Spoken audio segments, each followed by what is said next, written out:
નમસ્કાર ખેડૂત મિત્રો, હું રમેશ રાઠોડ, વિષય નિષ્ણાત પાક સંરક્ષણ, કૃષિ વિજ્ઞાન કેન્દ્ર ગીર સોમનાથ. ખેડૂત મિત્રો, હવે શિયાળુ ઋતુના જે અગત્યના પાકો છે એના આયોજન કરવાનો સમય આવી ગયો છે. ચોમાસાના ઘણા બધા પાકોની આપણે આ માધ્યમથી વાત કરી હતી. હવે શિયાળુ પાકોની પણ મહત્તમ ઉત્પાદન લઈ શકાય, ગુણવત્તાવાળું ઉત્પાદન લઈ શકાય અને ખેતીનો ખર્ચ ઘટે એના માટેના સતત આપણે પ્રયત્નો કરી રહ્યા છીએ. મિત્રો, માર્કેટની અંદર તો ઘણી બધી ભ્રામક પ્રચારો થતા હોય, ઘણી બધી જાતોના, ઘણી બધી ખાતરોના, દવાઓના, પણ એ માયાજાળમાં ફસાણા વગર આપણે ટેકનિકલ રીતે આપણી કૃષિ યુનિવર્સિટીઓ, આપણા સંશોધન વૈજ્ઞાનિકો દ્વારા જે પણ ભલામણો થાય છે, ખેડૂતોના હિતમાં થતી ભલામણોને આપણે યોગ્ય રીતે અપનાવીએ. એવા લોકો કે જે ફક્ત ને ફક્ત પોતાની વસ્તુઓ વેચવા માટેનું માર્કેટિંગ કરી રહ્યા છે, ફક્ત પેકેટો, ડબલાઓ બતાવીને તમને એના ભ્રામક પ્રચારોમાં ફસાવી રહ્યા છે, એવા લોકોથી ચેતી જજો. તમારે જો સારી ખેતી કરવી છે, સારી રીતે ઉત્પાદન લેવું છે, તો ટેકનિકલી જે પણ જ્યાંથી પણ માહિતી મળતી હોય એ માહિતીનો ઉપયોગ કરી નજીકના સેન્ટરો, સરકારશ્રી દ્વારા ખૂબ સારી વ્યવસ્થાના ભાગરૂપે સેન્ટરો બનાવવામાં આવ્યા, વૈજ્ઞાનિકો કાર્યરત છે, એની મુલાકાત લઈ અને સારી રીતે પાકનું આયોજન કરવાનો હવે સમય છે. મિત્રો, ઘણા બધા જુદા જુદા વિડીયોના માધ્યમથી આપણે વાતો કરતા હોઈએ છીએ. અહીંયા જે મારે આજ વાત કરવી છે એ ઘઉંના પાકની વાત કરવી છે. અને એ વાતની શરૂઆત કરું એ પહેલાં આપ સર્વને હાથ જોડીને વિનંતી કરું કે મિત્રો, હજી સુધી જો આ ચેનલ સબસ્ક્રાઇબ ન કરી તો સબસ્ક્રાઇબ કરી લેજો. કારણ કે આ ચેનલનો હેતુ અને હું અહીંથી જે માહિતી આપું એનો ફક્ત ને ફક્ત મકસદ કે હેતુ એટલો જ છે કે તમે ટેકનિકલી માહિતી જાણતા થાવ, માર્કેટની અંદર એ વસ્તુઓ માગતા થાવ અને એ વસ્તુઓ અપનાવી અને કંઈક ખેતીની અંદર આપણે સદ્ધરતા લાવી શકીએ, ખેતીમાં કંઈક નવું કરી શકીએ અને આર્થિક રીતે ખેતીને કાર્યક્ષમ બનાવી શકીએ, એના માટેના પ્રયત્નો છે. એટલા માટે હું વિનંતી કરું છું, ચેનલ સબસ્ક્રાઇબ કરજો. આ વિડીયો જે તમને મળે છે એ બધા મિત્રોને શેર પણ કરજો અને માહિતી પણ આપજો. આજના મુદ્દાની અંદર વાત કરવી છે કે ઘઉંનું મહત્તમ ઉત્પાદન લેવું હોય, એટલે ઘઉંનું સૌથી સારું ઉત્પાદન લેવું હોય તો કયા 7 પરિબળોને આપણે ધ્યાને લેવા જોઈએ અને આ 7 પરિબળો ક્યાં ક્યાં હોય એની આપણે આ વિડીયોની અંદર વાત કરવી છે.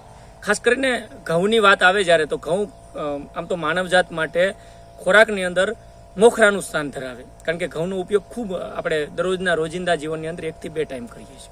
કારણ કે ઘઉંની અંદર પ્રોટીન અને રેસાનું પ્રમાણ હોય. ગ્લુટીન પ્રકારના જે પ્રોટીન ફક્ત ઘઉંમાંથી જ મળે અને જે રોટલી અને અન્ય જે બનાવટો આપણે બનાવીએ એના માટે ખૂબ જરૂરી, એટલે ગ્લુટીન છે એ ઘઉંમાંથી મળતું હોય છે. ગુજરાતમાં ખાસ કરીને મુખ્યત્વે જે ઘઉંની ખેતી થાય એની અંદર 3 જાતોનું વાવેતર કરવામાં આવે. એમાં એસ્ટિવમ જાત છે એ 90% વિસ્તારની અંદર, ખાસ કરીને ડ્યુરોમ જાત છે એ 10% વિસ્તારની અંદર અને ડાયકોકમ ખૂબ નહિવત વિસ્તારની અંદર ક્યાંક વાવેતર થતું હોય. એટલે એસ્ટિવમનો વિસ્તાર જે 90% જેટલો વિસ્તાર છે. એમાંય ગુજરાતની અંદર સૌરાષ્ટ્ર, ઉત્તર ગુજરાત, મધ્ય ગુજરાત અને દક્ષિણ ગુજરાતની અંદર પણ ઘઉંનું વાવેતર થાય. એમાં સૌથી વધારે ઘઉંનું વાવેતર સૌરાષ્ટ્રની અંદર, એટલે લગભગ ગુજરાતના 37% વિસ્તાર ઘઉંનો સૌરાષ્ટ્ર કવર કરે. ઉત્તર ગુજરાતની અંદર લગભગ 31%, મધ્ય ગુજરાતમાં 30% અને 2% જેટલો વિસ્તાર દક્ષિણ ગુજરાતની અંદર કવર થતો હોય. ખાસ કરીને ગુજરાત રાજ્યની જે સ્થાપના થઈ એ સમયે જે રાજ્યની આપણી ઘઉંની ઉત્પાદકતા હતી, એટલે લગભગ આજથી 60 વર્ષ 70 વર્ષ પહેલાંની હું વાત કરું ત્યારે આપણી જે ઉત્પાદકતા હતી એ 7.79 ક્વિન્ટલ પ્રતિ હેક્ટર, લગભગ 7.79 ક્વિન્ટલ પ્રતિ હેક્ટર હતી. એ વધીને અત્યારે જે ખાસ કરીને સરેરાશ ઉત્પાદકતા છે 30.10, એટલે ક્યાં 7 ક્વિન્ટલ અને ક્યાં 30 ક્વિન્ટલ, એટલે લગભગ 400 ગણો જે વધારો થયો છે. એ બધી આપણી ખાસ કરીને વૈજ્ઞાનિકોની મહેનત અને એને કરેલા સંશોધનોને આભારી. ખાસ કરીને ઘઉંની ખેતી અંગે રાજ્યની જે પ્રગતિ છે, આ પ્રગતિ ઘઉંની વધુ ઉત્પાદન આપતી અને ખાસ કરીને ગેરુ સામે જેવા રોગો સામે પ્રતિકારક જે જાતો આપણે શોધી છે એને આભારી છે. હવે ઘઉંની ખેતીની અંદર મેં કીધું એમ 7 પરિબળો છે, એને ધ્યાને રાખીને જો આપણે ખેતી અપનાવવામાં આવે તો ખાસ કરીને એની ઉત્પાદકતા અને ઉત્પાદનમાં અંદર આપણે નોંધપાત્ર વધારો કરી શકીએ. પહેલું છે મોડા વાવેતરમાં વધતો જતો વિસ્તાર. ગુજરાતની અંદર અત્યારની જે પરિસ્થિતિ પેદા થઈ છે એમાં ખાસ કરીને ખેડૂત મિત્રો બીટી કપાસનું જ્યાં વાવેતર કરે, કપાસ કાઢીને જે ઘઉંનું વાવણી કરવામાં આવે છે, એટલે આ મોડું જે વાવેતર થાય છે એની ખાસ કરીને ઉત્પાદન ઉપર ખૂબ માઠી અસરો ઘણી વખત આપણે વર્તાતી હોય. કારણ કે ઠંડીનો પીરિયડ પૂરો થાય અને ગરમીના પીરિયડની અંદર આ ઘઉંની જે જાતો આવતી હોય એ આપણને ઘણી વખત નુકસાનકારક સાબિત થતી હોય છે. બીજું છે વહેલી વાવણી. ખાસ કરીને જ્યાં કૂવા અને ડેમની અંદર અપૂરતા પાણીના સંજોગોમાં જ્યાં પાણી પૂરું ન થઈ શકે એમ હોય એ ખેડૂત મિત્રો નવેમ્બર માસની શરૂઆતની અંદર અથવા તો ઓક્ટોબર એન્ડની અંદર જ વાવણી કરી દે છે. અને ત્યારે જે દિવસ અને રાતનું જે તાપમાન છે, ઉષ્ણતામાન છે એ ઘણી વખત ઊંચું હોય અને આની અસર સીધી ઉગાવા ઉપર અને એની જે ફૂટ આવી જોઈએ એના ઉપર પડે. એટલે આ પણ વહેલું ઘણી વધુ વાવેતર ઘઉંનું એ ઠંડી ન હોવા છતાં કરવાને લીધે પણ આપણે નુકસાન મિત્રો થતું હોય.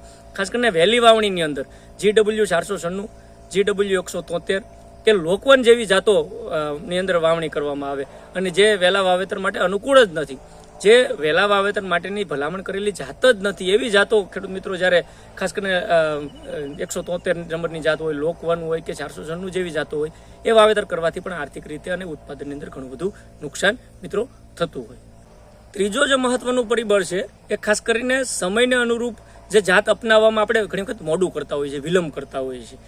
મોડી વાવણી માટે ખાસ કરીને અલગ અલગ જાતો જે બહાર પાડવામાં આવી હોવા છતાં તેનો આપણે ઉપયોગ ખૂબ ઓછા પ્રમાણમાં કરીએ, એટલે કે જે મોડા વાવેતર જેને કરવું છે એના માટેની અલગ જાતો સ્પેસિફિક રીતે આપણી કૃષિ યુનિવર્સિટીઓએ અને આપણા સંશોધન કેન્દ્રોએ બહાર પાડી છે. તો ખાસ કરીને એ પ્રમાણે જો કરવામાં આવે તો પણ ઘણો બધો ફાયદો થાય. અને જે નવીન જાતો છે એને અપનાવવામાં પણ ઘણી વખત ખેડૂતો ઘણો વિલંબ કરતા હોય, જૂની જાતોનું વાવેતર કરતા હોય, એ પણ મહત્તમ ઉત્પાદન ઘઉંની કરવામાં એક મહત્વનું પરિબળ છે. ચોથું જે પરિબળ છે એ સર્ટિફાઈડ બીજનો ખૂબ ઓછો ઉપયોગ થાય. મિત્રો ખાસ કરીને સર્ટિફાઈડ જે બિયારણ બજારની અંદર મળતા કૃષિ યુનિવર્સિટીઓ દ્વારા ઉત્પાદિત થતા હોય એવા બિયારણનો પણ વાપરવાનો આગ્રહ અથવા એનો પણ અખતરા સ્વરૂપે આપણે અપનાવવું જોઈએ, તો આપણે મહત્તમ ઉત્પાદન લઈ શકીએ. પાંચમો જે મુદ્દો છે એ નીંદણનું ખૂબ જ પ્રમાણ, નીંદણનું પ્રમાણ એટલે કે નિંદામણ ખૂબ ઘઉંની અંદર અસર કરતું હોય અને એને અસરકારક નિયંત્રણનો અભાવ છે.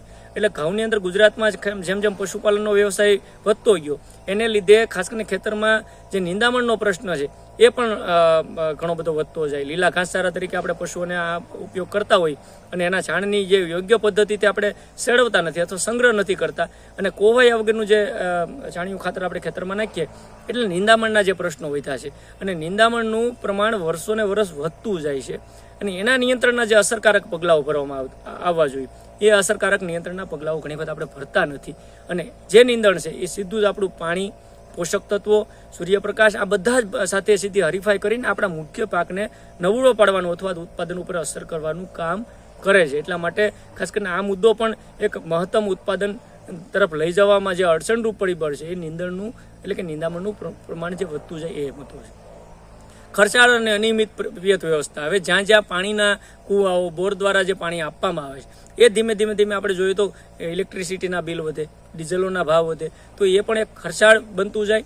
બીજું કે અનિયમિત જે પિયત વ્યવસ્થા છે એ પણ આપણા ખાસ કરીને મહત્તમ ઉત્પાદન ઘઉંના લઈ જવામાં પણ એક કારણભૂત અડચણરૂપ એક કારણ બનતું હોય છે. સાતમો અને અગત્યનો જે મુદ્દો છે એ છે ઘઉંના મહત્તમ ઉત્પાદનમાં જે પરિબળ આપણને નડે છે એ જે જમીનની ફળદ્રુપતામાં ઘટાડો. હા મિત્રો, આજે પ્રાકૃતિક ખેતીની વાત થાય, ઓર્ગેનિક ખેતીની આપણે વાત કરી રહ્યા છીએ, કેમિકલ જે રસાયણિક છે એને ઘટાડવાની વાત કરી રહ્યા છીએ, તો આ મુદ્દો આપણને ફિટ બેસે છે કે જે જમીનની ફળદ્રુપતા છે એ દિવસે દિવસે ઘટતી જાય છે. ખાસ કરીને અસમતોલ પ્રમાણમાં જે ખાતરનો ઉપયોગ આપણે કરીએ છીએ, એનો વપરાશ કરીએ છીએ, એને કારણે જમીનની જે ફળદ્રુપતા છે એ દિવસે ને દિવસે ઘટતી જાય છે. જેને ટકાવી રાખવી હોય તો સેન્દ્રિય અથવા જૈવિક ખાતરોનો વધારે આપણે મિત્રો ઉપયોગ કરવો જોઈએ. અહીંયા હું તમને ભલામણ પણ કરી દઉં કે વધારે પડતું છાણિયું ખાતર હોય, દેશી સારું કળતિયું ખાતર, અળસિયાનું ખાતર, સિટી કમ્પોસ્ટ અથવા એના માટેના જૈવિક ખાતરો એઝેટોબેક્ટર, પીએસબી, એનપીકે, કોન્સોટિયા, ફોટોનિગ્રાફની અંદર પણ હું બતાવું છું. આ પ્રકારના બેક્ટેરિયા મિત્રો આપણે ખાસ કરીને ઘઉંની અંદર તો મિત્રો એકવાર તમારે આપવા જ જોઈએ અને અખતરા સ્વરૂપે 1-2 વીઘાની અંદર આપીને આ વર્ષે ટ્રાય પણ કરી લો. આ બેક્ટેરિયાઓ જૈવિક ખાતરો જો આપશો તો આ જે ઉત્પાદનને આપણે મહત્તમ લેવું છે એની અંદર એ ખૂબ ફાયદો કરશે. બીજું, ખાતરોનો અસમતોલ જે વપરાશ છે એ પણ ઉત્પાદન ઉપર સીધી અસર કરે અને અગત્યનું પરિબળ ગણાય. એટલે ખાતરોનું પણ બેલેન્સ, જેને બેલેન્સ ન્યુટ્રિશન કહેવાય, કે સમતોલ ખાતરનો જો વ્યવસ્થાપન કરવામાં આવે તો પણ ઘઉંની અંદર મહત્તમ ઉત્પાદન મેળવી શકાય. તો મિત્રો આ હતા 7 પરિબળો જે ઘઉંના પાકની અંદર મહત્તમ ઉત્પાદન ઉપર સીધા અસર કરતા પરિબળો છે. તો એને આપણે ધ્યાને લેવા જરૂરી છે. ઘઉંનું જે હવે આયોજન કરતા હોય તો આ પરિબળોને ધ્યાને લઈને જો ઘઉંની ખેતી કરીએ તો ખૂબ સારું ઉત્પાદન લઈ શકે. મિત્રો આજના વિડીયોની અંદર એટલું જ. તમને આની અંદર કોઈ પ્રશ્ન હોય તો મારા નંબર સ્ક્રીન ઉપર દેખાય છે, એ નંબર ઉપર કોન્ટેક્ટ કરી શકશો. વોટ્સએપ દ્વારા પણ મેસેજ કરી શકશો, કોમેન્ટ બોક્સની અંદર પણ મેસેજ કરજો. પરંતુ હું આશા એવી રાખું આ વિડીયોને સમજી, આ વિડીયોને પૂરો જોઈ, તમને યોગ્ય લાગે તો બીજા મિત્રોને પણ શેર કરજો, એટલે બધાને ટેકનિકલી માહિતી મળતી થાય અને ખેડૂતો હવે ટેકનિકલી રીતે ખેતી કરતા થાય એવો આપણા અભિગમને આપણે સાકાર કરી શકીએ. આજના વિડીયોની અંદર એટલું જ. ફરી મળશું એક નવા ટેકનિકલ વિષય સાથે. ત્યાં સુધી મને રજા આપશો. આપનો ખૂબ ખૂબ આભાર. ધન્યવાદ.